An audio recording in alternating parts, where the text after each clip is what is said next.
नमस्कार प्यारे विद्यार्थियों, कैसे हैं आप सब। सबसे पहले तो लाइव चैट के कमेंट बॉक्स में आके अपनी अपनी अटेंडेंस दे देंगे सभी विद्यार्थी, और पूरी क्लास के दौरान आप लोग रेगुलरली लाइव बने रहेंगे, क्लास को ध्यान से देखेंगे। ठीक है, पढ़ना ही है, अपने को पढ़ने का सिर्फ दिखावा नहीं करना कि ये अटेंडेंस हो गई, हाँ पढ़ रहे हैं सब, उससे किसी को कोई फ़ायदा नहीं होने वाला। ठीक है, आपने अटेंडेंस दे दी तो आपको कोई प्राइज़ नहीं मिलने वाला, आपको पढ़ेंगे तब आपको ज्ञान प्राप्त होगा और वही ज्ञान काम में आने वाला है। अपना जो टॉपिक चल रहा है विद्युत द्विध्रुव इलेक्ट्रिक डाइपोल, उसकी थर्ड क्लास है। ठीक है, अब ये जो फिजिक्स में है, जो अपन चैप्टर पढ़ रहे हैं स्थिर विद्युतिकी में विद्युत आवेश, एक बहुत बड़ा चैप्टर है।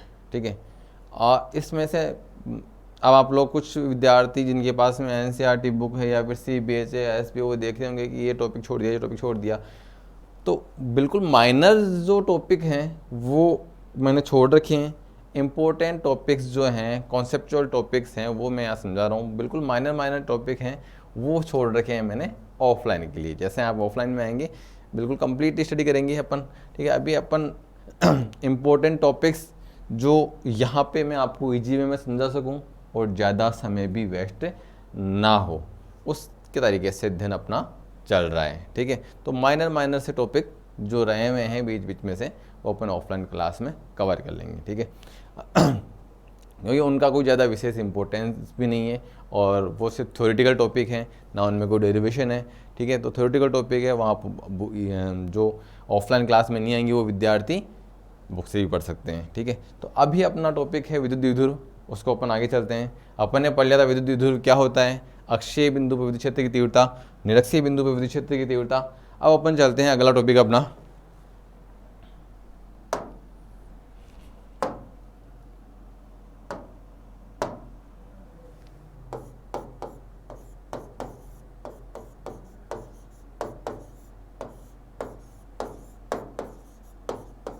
एक समान विद्युत क्षेत्र में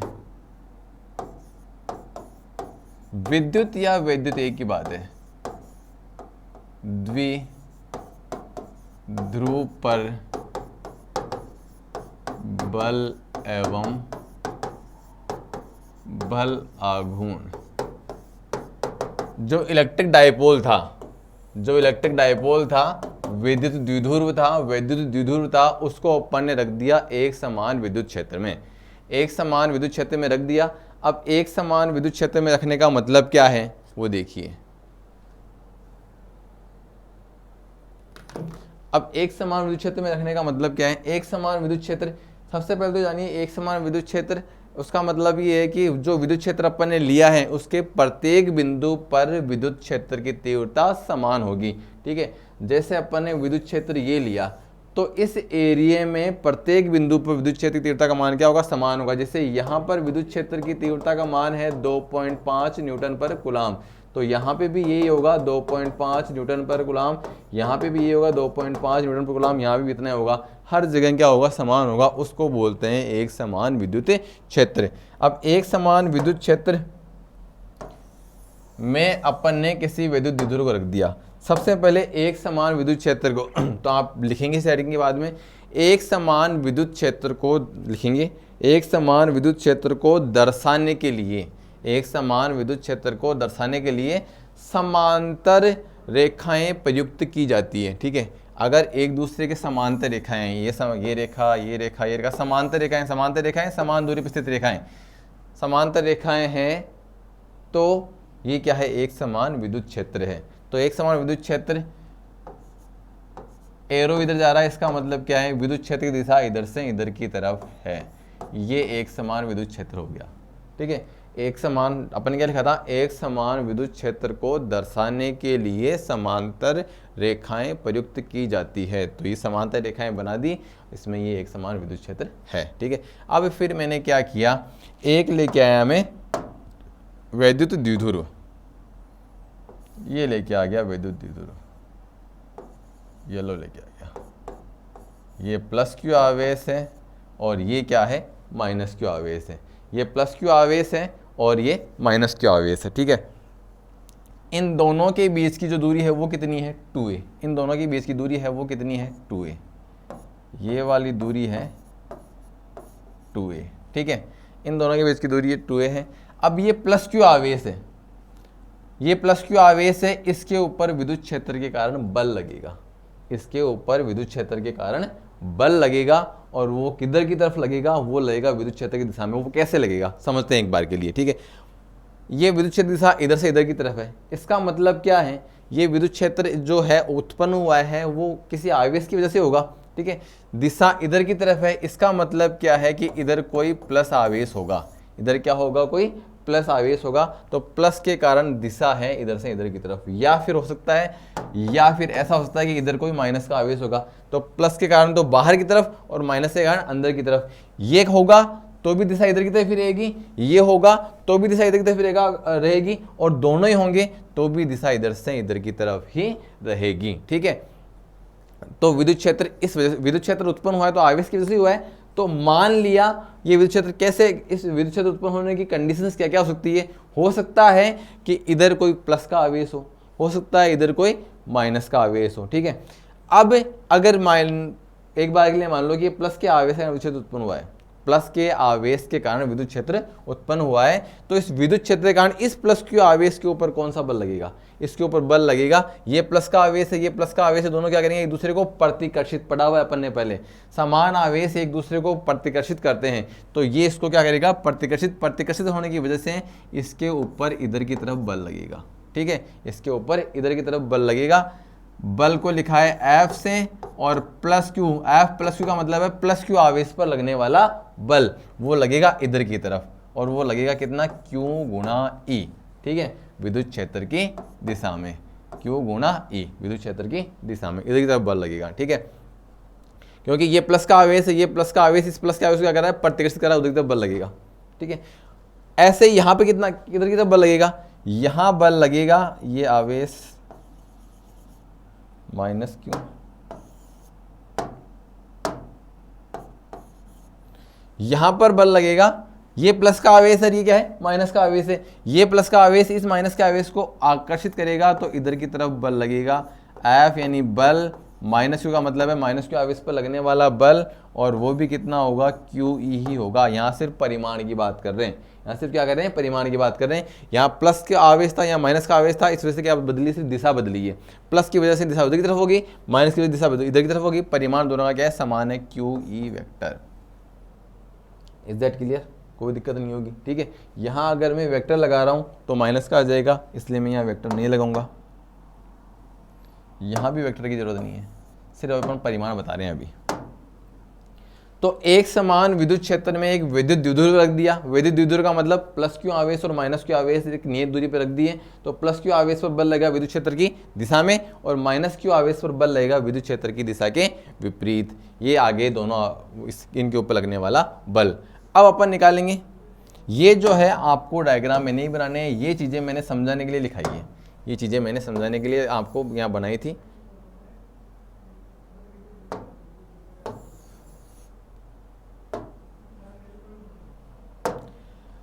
अब फिर आप आगे लिखेंगे, क्या लिखेंगे, प्लस क्यू आवेश पर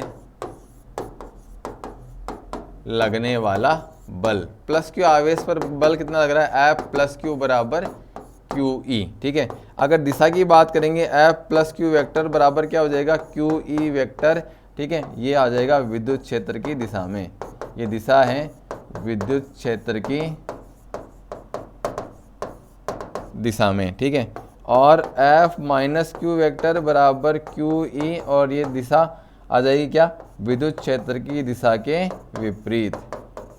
अब ये विद्युत क्षेत्र की दिशा के विपरीत है, एक दिशा में है, उसको ले लेंगे प्लस में, इसको ले लेंगे प्लस में, तो इसको इसमें ले लेंगे माइनस में, तो ये हो गया माइनस में,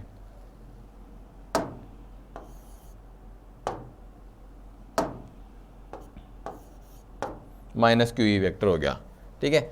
अब फिर लिखेंगे, फिर आप नेक्स्ट लाइन से लिखेंगे, इसके बाद ये आ गया, देखो प्लस क्यू आवेश प्लस क्यू आवेश पर लगने वाला बल और माइनस क्यू आवेश पर लगने वाला बल। प्लस क्यू आवेश पर लगने वाला बल जैसे लिखा है वैसे के वैसे सेम टू सेम क्या करेंगे, माइनस क्यू आवेश पर लगने वाला बल भी लिख देंगे। यहाँ लिखेंगे ये वाली हेडिंग, माइनस क्यू आवेश पर लगने वाला बल, इस प्रकार से पूरा का पूरा करेंगे। ठीक है, तो प्लस क्यू आवेश पर लगने वाला बल आ गया और माइनस क्यू आवेश पर लगने वाला बल आ गया। फिर उसके आगे चलेंगे। ठीक है, ये वही कल वाली बात, लास्ट क्लास वाली, कि प्लस क्यू पे अलग निकाल लिया, माइनस क्यू पे अलग निकाल लिया, लेकिन अपने को निकालना है किसके ऊपर, वैद्युत द्विध्रुव के ऊपर निकालना है। वैद्युत द्विध्रुव का मतलब क्या हुआ, दोनों के ऊपर परिणामी बल कितना लगेगा। ठीक है, तो आप यहाँ लिखेंगे परिणामी बल, अपन यहाँ निकालेंगे परिणामी बल। परिणामी बल एफ नेट वेक्टर बराबर प्लस क्यू आवेश के कारण जो बल है और माइनस क्यू आवेश के कारण बल है, उनका क्या करेंगे, सदिश योग करेंगे। बल एक सदिश राशि है तो सदिश योग होगा। एफ नेट बराबर एफ प्लस क्यू। अब एफ नेट बराबर एफ प्लस क्यू, ये है क्यू ई और ये वाला है माइनस क्यू ई। एक को प्लस में, देखो क्या ले लेंगे माइनस में, तो ये आ जाएगा एफ नेट, वेक्टर भी लगाते जाएंगे। एफ नेट बराबर क्या आ जाएगा, जीरो। एफ नेट बराबर क्या आ जाएगा, जीरो वेक्टर। इसका मतलब क्या है कि एक समान विद्युत क्षेत्र में रखें वैद्युत द्विध्रुव पर लगने वाला परिणामी बल शून्य होता है। एक समान विद्युत क्षेत्र में रखें वैद्युत द्विध्रुव पर लगने वाला परिणामी बल शून्य होता है। ये लाइन लिखेंगे आप इसके एफ नेट बराबर जीरो के बाद में। तो अपने को निकालना था एक समान विद्युत क्षेत्र में वैद्युत द्विध्रुव पर बल एवं बल आघूर्ण। तो बल अपन निकाल लिया, बल कितना आया, एक समान विद्युत क्षेत्र में वैद्युत द्विध्रुव पर बल कितना आ गया, जीरो। क्वेश्चन ये आ गया कि एक समान विद्युत क्षेत्र में रखे वैद्युत द्विध्रुव पर लगने वाला बल कितना होगा, जीरो। एक समान ये एक क्वेश्चन ये आ गया, एक समान विद्युत क्षेत्र में रखे, ध्यान से सुना क्वेश्चन को, एक समान विद्युत क्षेत्र में रखे वैद्युत द्विध्रुव के प्लस क्यू आवेश पर लगने वाला बल, वो कितना आ जाएगा, क्यू ई। माइनस क्यू आवेश पर लगने वाला बल, वो भी क्यू ई आ जाएगा, दिशा विपरीत हो जाएगी। ठीक है, तो ये चीज़ें आप लोगों को बिल्कुल ध्यान से पढ़नी है। ये विद्युत द्विध्रुव पर क्या आ गया, बल आ गया। अब बल आघूर्ण की बात करते हैं। अगला टॉपिक है बल आघूर्ण। बल आघूर्ण के लिए एक बार वापस से अपन डायग्राम बना लेते हैं। ये एक समांतर रेखाएं और फिर इसमें रख दिया प्लस क्यू आवेश, ये माइनस क्यू आवेश, एफ प्लस क्यू बराबर Q E vector, F minus Q बराबर क्यू वेक्टर इधर की तरफ। ठीक है, माइनस ये प्लस। ठीक अब क्या हो रहा है, परिणामी बल तो क्या आ रहा है, शून्य आ रहा है। परिणामी बल तो क्या आ रहा है, शून्य आ रहा है। ठीक है, तो अभी जो अपन ने लिखा था एफ नेट बराबर क्यू, एफ नेट बराबर जीरो, उसके नीचे अपन ने लिख लिया था कि परिणामी बल क्या होता है, शून्य होता है। परिणामी बल शून्य होता है, उसके नीचे फिर लिखेंगे आप लोग। परिणामी बल शून्य होने का मतलब क्या है, परिणामी बल शून्य होने का मतलब ये है कि इसके ऊपर कोई किसी प्रकार का कोई बल कार्य नहीं कर रहा। ठीक है, तो कोई बल कार्य नहीं कर रहा, इसका मतलब है कि इस विद्युत क्षेत्र में, एक समान विद्युत क्षेत्र में जो रखा है ना वैद्युत द्विध्रुव, इसका रेखीय विस्थापन नहीं होगा, क्योंकि बल अगर कार्य करता ना तो उसका विस्थापन होता। ठीक है, जैसे यहाँ पर कोई वस्तु रखी है, इसके ऊपर इधर की तरफ बल लगाएंगे तो ये वस्तु इधर की तरफ विस्थापित हो जाएगी। यहाँ कोई वस्तु रखी है, इधर की तरफ बल लगाएंगे तो वस्तु इधर की तरफ खिसक जाएगी। ठीक है, लेकिन अगर इधर की तरफ और इधर की तरफ दोनों समान दिशा में, दो समान बल लग रहे हैं परस्पर विपरीत दिशा में, एक बल इधर एक बल इधर, देखो यहाँ पे ये वाला बल इधर और ये वाला बल इधर, तो ये कहाँ जाएगा, कहीं नहीं जाएगा। रेखीय विस्थापन इसका नहीं होगा, ना तो इधर की तरफ खिसकेगा, ना इधर की तरफ खिसकेगा, ना ऊपर जाएगा ना नीचे जाएगा। रेखीय विस्थापन इसका नहीं होगा। तो आप लोग लिखेंगे उसके आगे जो अपने पिछली लाइन लिखी थी कि परिणामी बल शून्य होता है, उसके आगे लिखेंगे वैद्युत द्विध्रुव पर लगने वाला परिणामी बल शून्य होगा, अर्थात एक समान विद्युत क्षेत्र में रखें वैद्युत द्विध्रुव का रेखीय विस्थापन नहीं होगा। फिर नेक्स्ट लाइन से लिखेंगे एक समान विद्युत क्षेत्र में रखे वैद्युत द्विध्रुव पर लगने वाला परिणामी बल शून्य होगा, परंतु इस पर दो समान बल परस्पर विपरीत दिशा में कार्यरत होते हैं। दो समान बल परस्पर विपरीत दिशा में कार्यरत होते हैं, एक इधर की तरफ लग रहा है, एक इधर की तरफ लग रहा है। अतः इस पर एक बल आघूर्ण कार्य करेगा। बल आघूर्ण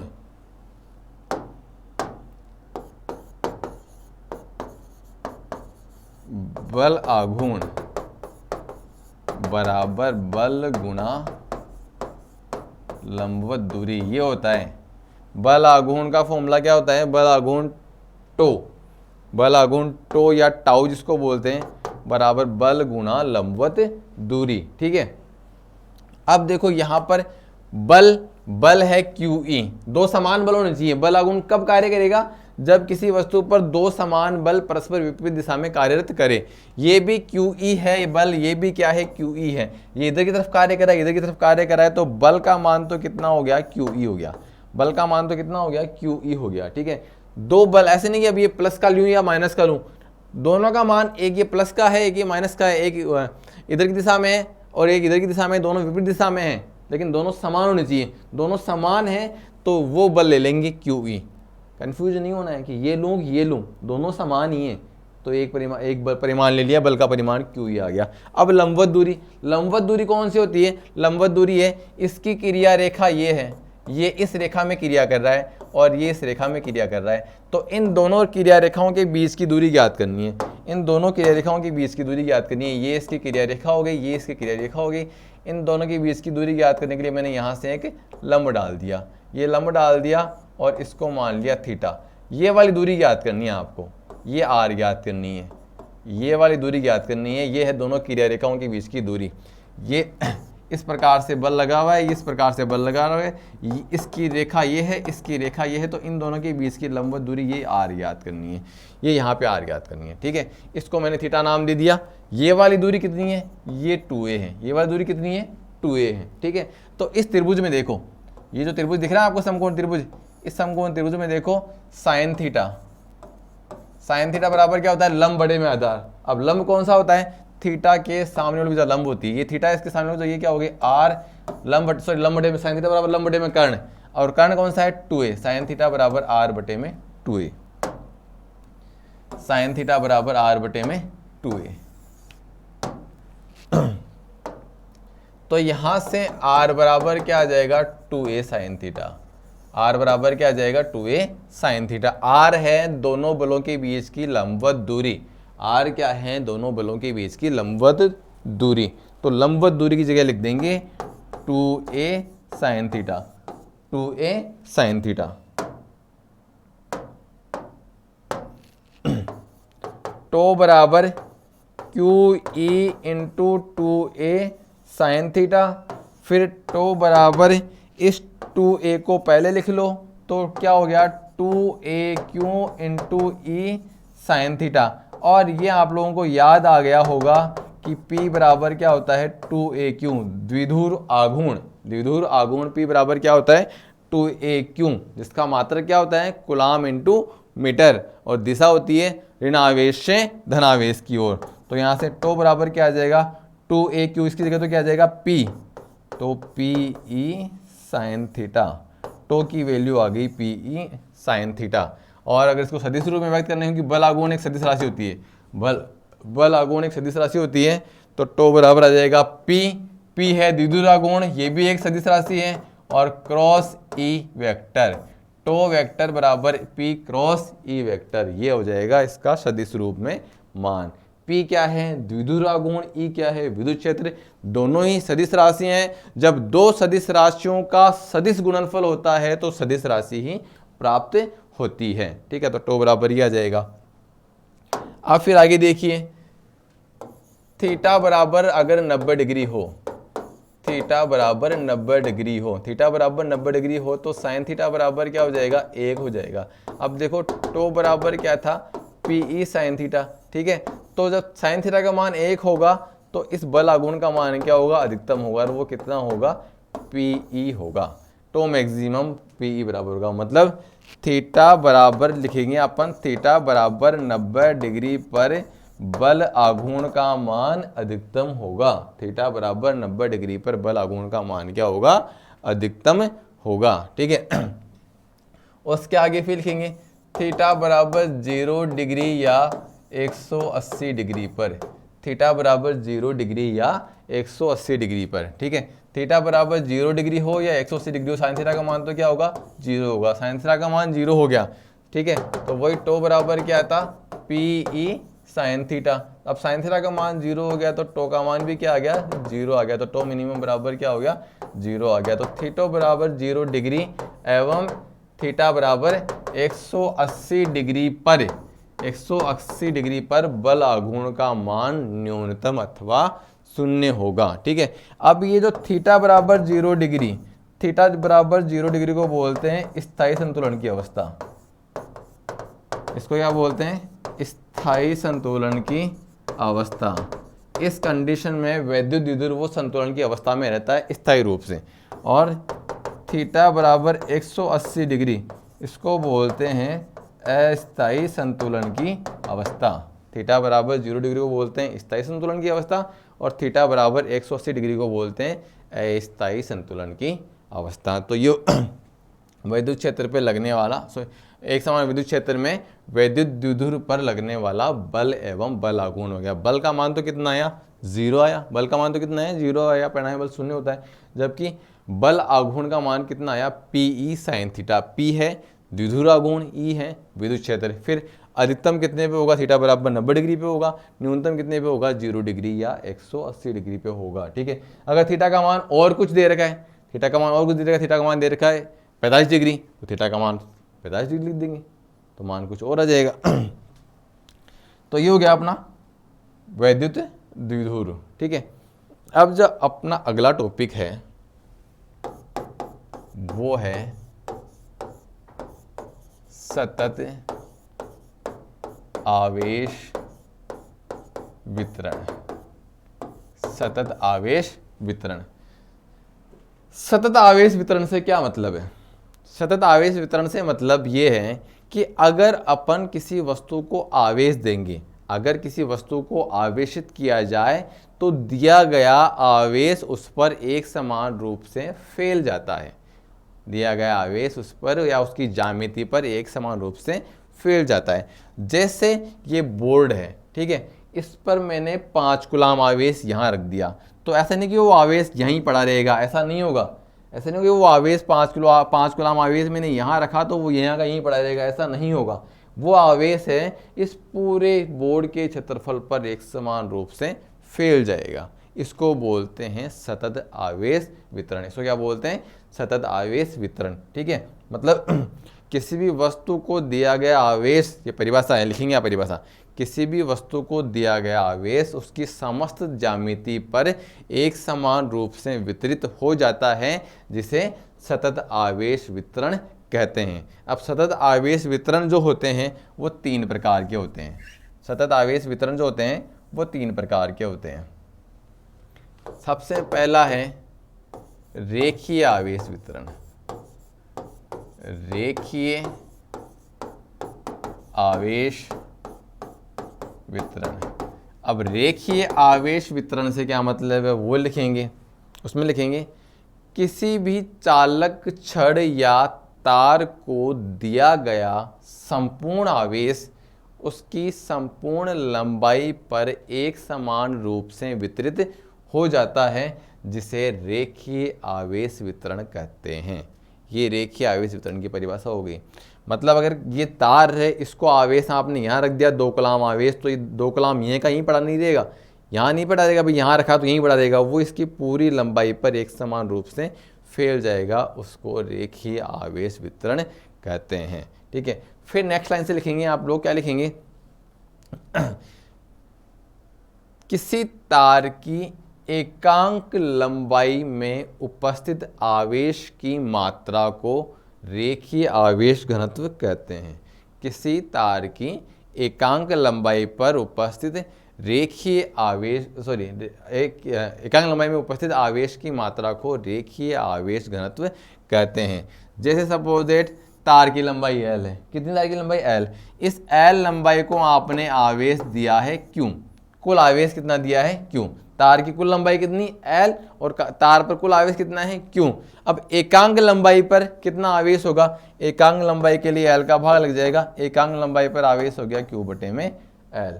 और इस एकांक लंबाई पर आवेश को बोलते हैं रेखीय आवेश घनत्व। क्या बोलते हैं, रेखीय आवेश घनत्व। इसको बोलते हैं रेखीय आवेश घनत्व लैम्बडा। लैम्बडा इसका सिंबल हो गया, प्रतीक हो गया रेखीय आवेश घनत्व का। तो लैम्बडा बराबर होता है Q बटे में L। लैम्बडा बराबर क्या होता है? Q बटे में L। Q आवेश है, L क्या है? लंबाई होगी। तो रेखीय आवेश घनत्व क्या हो गया? किसी भी चालक तार की एकांक लंबाई में उपस्थित आवेश की मात्रा, उसे क्या बोलते हैं? रेखीय आवेश घनत्व कहते हैं। अब इस रेखीय आवेश घनत्व का मात्रक निकालना है, तो Q का मात्रक क्या हो गया? कूलाम, और बटे में लंबाई का मात्रक क्या हो गया? मीटर। तो मात्रक हो गया कूलाम पर मीटर। किसका मात्रक? रेखीय आवेश घनत्व का मात्रक। रेखीय आवेश वितरण का मात्रक नहीं है। रेखीय आवेश वितरण का कोई मात्रक नहीं है, ये एक राशि नहीं है, ये तो राशि ये है रेखीय आवेश घनत्व लैम्बडा। इस लैम्बडा का मात्रक क्या हो गया? कूलाम पर मीटर। विमा निकालनी है, अगर इसकी विमा निकालनी है, कूलाम की विमा क्या होती है या आवेश की विमा क्या होती है? m0 l0 t1 a1 ये इसकी विमा होती है, l1 इसकी विमा होती है, मीटर की विमा। तो विमा क्या आ गई? m0 l-1 t1 a1 ये किसकी विमा आ गई? लैम्बडा। लैम्बडा मतलब रेखीय आवेश घनत्व की विमा आ गई m0 l-1 t1 a1 ये इसकी विमा आ गई रेखीय आवेश घनत्व की। तो रेखीय आवेश वितरण आपको समझ में आ गया होगा। रेखीय आवेश वितरण कब होगा? जब आप आवेश किसी तार को देंगे। जब आप आवेश किसी तार को देंगे तो तार को दिया गया समस्त आवेश उसकी लंबाई पर एक समान रूप से वितरित हो जाएगा। और तार जो होता है वो चालक ही होता है। तार धातु का बना, धातु में से क्या होती है? चालक होती है। ठीक है, आपने चालक तार लिखा तो भी अच्छा है, अगर सिर्फ तार लिखा है तो भी अच्छा है, क्योंकि तार हमेशा क्या होता है? धातु का ही बना होता है और वो चालक होता है। अब अगला प्रकार का अपना टॉपिक है आवेश, सतत आवेश वितरण में अगला टॉपिक है पृष्ठीय आवेश वितरण। पृष्ठीय आवेश वितरण। पृष्ठीय आवेश वितरण से आप समझ रहे होंगे कि पृष्ठ पर फैल जाना, आवेश पृष्ठ पर वितरित हो जाएगा। अब आवेश पृष्ठ पर वितरित कब होगा वो लिखेंगे। किसी चालक पट्टिका या चालक गोले को या चालक पदार्थ को, किसी भी चालक पदार्थ को दिया गया समस्त आवेश, किसी भी चालक पदार्थ को दिया गया समस्त आवेश उसकी पृष्ठ पर एक समान रूप से वितरित हो जाता है। आप लिखेंगे ये, किसी चालक पट्टिका या चालक पदार्थ को दिया गया समस्त आवेश उसके पृष्ठ पर एक समान रूप से वितरित हो जाता है, जिसे पृष्ठीय आवेश वितरण कहते हैं। ये पृष्ठीय आवेश वितरण की परिभाषा हो गई। फिर नेक्स्ट लाइन से लिखेंगे चालक पदार्थ के एकांक क्षेत्रफल में उपस्थित आवेश की मात्रा। चालक पदार्थ के एकांक क्षेत्रफल में उपस्थित आवेश की मात्रा आयतन पृष्ठीय आवेश घनत्व कहलाती है। मतलब पृष्ठीय आवेश घनत्व क्या होता है? सपोज दैट चालक पट्टिका है या फिर कोई पदार्थ, चालक पदार्थ, उसका क्षेत्रफल a है। उसका क्षेत्रफल कितना है? a। और इस a क्षेत्रफल वाले जो चालक पदार्थ है उसको आपने आवेश दिया q।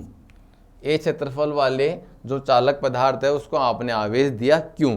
तो ये q क्या करेगा? इस पूरे a क्षेत्रफल में फैल जाएगा, पूरे a क्षेत्रफल में फैल जाएगा। ठीक है, a क्षेत्रफल में आवेश है q, तो एकांक क्षेत्रफल में आवेश कितना है? q बटे में a। एकांक क्षेत्रफल में आवेश कितना है? q बटे में है। एकांक क्षेत्रफल का आवेश हो गया q बटे में a। ठीक है, और इस एकांक क्षेत्रफल का आवेश है उसको ही बोलते हैं पृष्ठीय आवेश घनत्व। उसको क्या बोलते हैं? पृष्ठीय आवेश घनत्व। पृष्ठीय आवेश घनत्व लिखते हैं सिग्मा से। पृष्ठीय आवेश घनत्व का मात्रक हो गया सिग्मा, जैसे प्रतीक हो गया सिग्मा। जैसे रेखीय आवेश घनत्व का जो प्रतीक था वो क्या था? लैम्बडा। वैसे ही पृष्ठीय आवेश घनत्व वितरण नहीं, घनत्व, उसका सिंबल क्या है? Q, sigma. और सिग्मा बराबर क्या हो जाएगा? क्यू बटे में ए। ये सिग्मा बराबर क्यू बटे में ए क्या हो गया? पृष्ठीय आवेश घनत्व की परिभाषा हो गई। अब इसका निकालना है अपने को मात्रक। सिग्मा का मात्रक निकालना है। सिग्मा का मात्रक निकालना है तो क्यू कूलाम ए क्षेत्रफल मीटर स्क्वायर, मात्रा रखा गया कूलाम पर मीटर स्क्वायर। विमा निकालनी है, निकाल लेंगे इजी वे में, कोई दिक्कत नहीं है। कूलाम की विमा क्या होती है, m0 l0 t1 a1, ये कूलाम की विमा हो गई।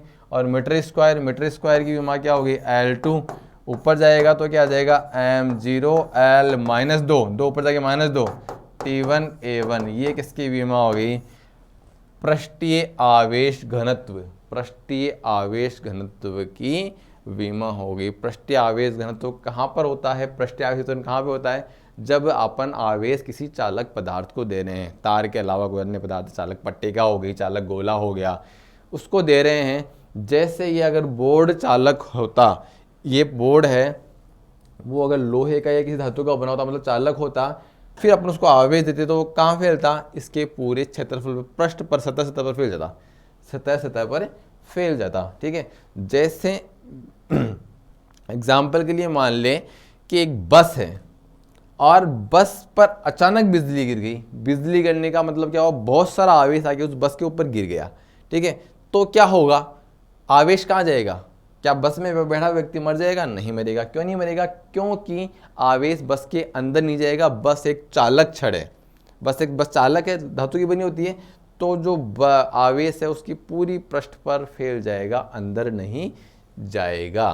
ठीक है, और व्यक्ति बच जाएगा। उसी जगह व्यक्ति अगर ऐसे खड़ा हो और बिजली गिर जाए तो व्यक्ति मर जाएगा, क्योंकि आवेश व्यक्ति को के अंदर घुस जाएगा और ज़्यादा आवेश सहन नहीं करने से व्यक्ति मर जाएगा।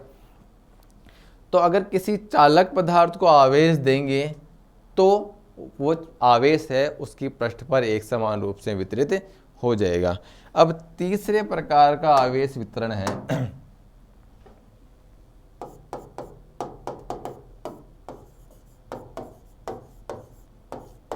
आयतन आवेश वितरण। आयतन आवेश वितरण है।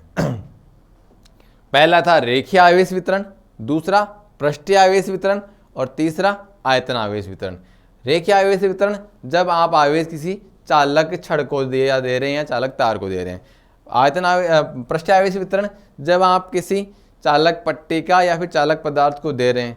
अब आयतन आवेश वितरण, आयतन आवेश वितरण की परिभाषा में लिखेंगे अपन, किसी कुचालक पदार्थ को दिया गया, किसी कुचालक पदार्थ को दिया गया समस्त आवेश उसके आयतन में एक समान रूप से वितरित हो जाता है, जिसे आयतन आवेश वितरण कहते हैं। किसी कुचालक पदार्थ को दिया गया समस्त आवेश उसके समस्त आयतन में एक समान रूप से वितरित हो जाता है, जिसे आयतन आवेश वितरण कहते हैं। मतलब कुचालक गोले को, जैसे रबर की गेंद है, रबर की गेंद एक कुचालक है, उसको आवेश देंगे। एक लोहे की गेंद है, एक रबर की गेंद है, ये लोहे की गेंद है और ये क्या है, रबर की गेंद है। इसको आवेश देंगे तो सिर्फ इसकी पृष्ठ पे रहेगा, अंदर नहीं आएगा, सतह पर रहेगा, अंदर नहीं आएगा। जबकि रबर की गेंद को आवेश देंगे तो रबर की गेंद का आवेश इसके समस्त आयतन में एक समान रूप से वितरित हो जाएगा। ये डिफरेंस है रबर में, दोनों गेंदें समान है। ये लोहे की उसी साइज की गेंद है, उसी साइज की गेंद रबर की है। जबकि लोहे को की गेंद यानी किसी भी धातु की गेंद को या चालक गेंद को आवेश देंगे तो उसके पृष्ठ पर एक समान रूप से फैल जाएगा। जबकि रबर या कुचालक पदार्थ की गेंद है तो उसमें क्या हो जाएगा, आवेश अंदर उसके संपूर्ण आयतन में एक समान रूप से वितरित हो जाएगा, जिसे आयतन आवेश वितरण कहते हैं। ठीक है, फिर आगे नेक्स्ट लाइन से लिखेंगे, किसी कुचालक पदार्थ के एकांक आयतन में उपस्थित आवेश की मात्रा, किसी कुचालक पदार्थ के एकांक आयतन में उपस्थित आवेश की मात्रा आयतन आवेश घनत्व कहलाती है। आयतन आवेश घनत्व, आयतन आवेश घनत्व। आयतन आवेश घनत्व को का सिंबल होता है रो।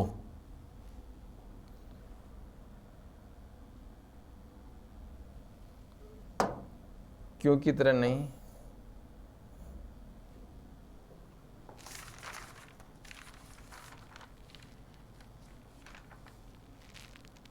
सॉरी रो उल्टा लिख रहे थे,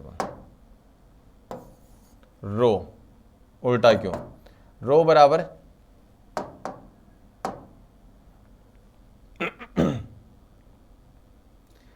V आयतन में आवेश की मात्रा है Q, V आयतन में आवेश की मात्रा है Q, तो एकांक आयतन में आवेश की मात्रा कितनी हो जाएगी Q बटे में V।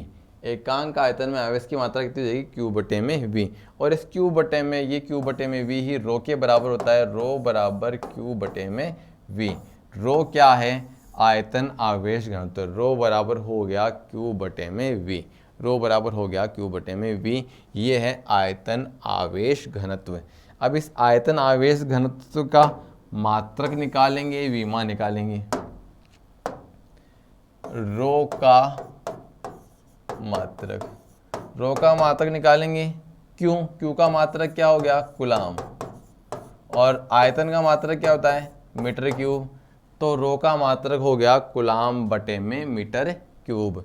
अब इसकी विमा निकालेंगे तो वही लिख देंगे, इसकी विमा A1 T1, इसकी विमा L3, तो क्या आ गई, M तो 0 ही रहेगा, L माइनस 3 T1 A1, ये आ गई आयतन आवेश घनत्व। ये क्या आ गई, आयतन आवेश घनत्व, रो की विमा और मात्रक हो गए। तो अपन ने सतत आवेश वितरण सतत आवेश वितरण पढ़ा। सतत आवेश वितरण में रेखीय आवेश वितरण, पृष्ठीय आवेश वितरण और आयतन आवेश वितरण पढ़ लिया। रेखीय आवेश वितरण में रेखीय आवेश घनत्व तो पढ़ा लैम्बडा, देखिए रेखीय आवेश घनत्व पढ़ा लैम्बडा, जिसका मात्रक कूलाम पर मीटर, विमा ये हो गई। फिर अपन ने पढ़ा पृष्ठीय आवेश वितरण, उसमें पढ़ा अपन ने पृष्ठीय आवेश घनत्व सिग्मा, जिसका मात्रक कूलाम पर मीटर स्क्वायर और विमा ये हो गई। और उसके बाद में पढ़ा अपन ने आयतन आवेश वितरण, उसमें आयतन आवेश घनत्व रो, जिसका मात्रक और विमा अपन ने ये पढ़ लिया। ठीक है, अब एक छोटा सा अपन क्वेश्चन कर लेते हैं।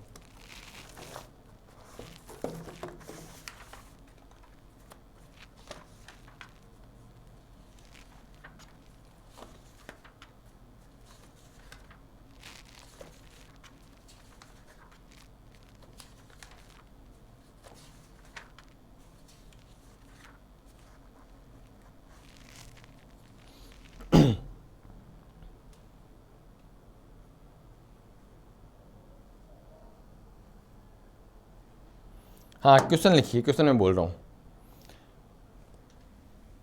+6 माइक्रोकुलाम एवं -6 माइक्रोकुलाम के दो आवेश, +6 माइक्रोकुलाम एवं -6 माइक्रोकुलाम के दो आवेश परस्पर 6 गुणा 10 की घात -3 मीटर की दूरी पर रखे हैं। यह है वैद्युत द्विध्रुव, ये एक विद्युत द्विध्रुव बन गया। यह वैद्युत द्विध्रुव 4 गुणा 10 की घात 5 न्यूटन पर कूलाम के विद्युत क्षेत्र में, एक समान विद्युत क्षेत्र में रखे हो, तो वैद्युत द्विध्रुव पर लगने वाले अधिकतम बल आघूर्ण की गणना कीजिए। ठीक है, अब इस क्वेश्चन को करते हैं। क्या क्या दिया हुआ है देखो,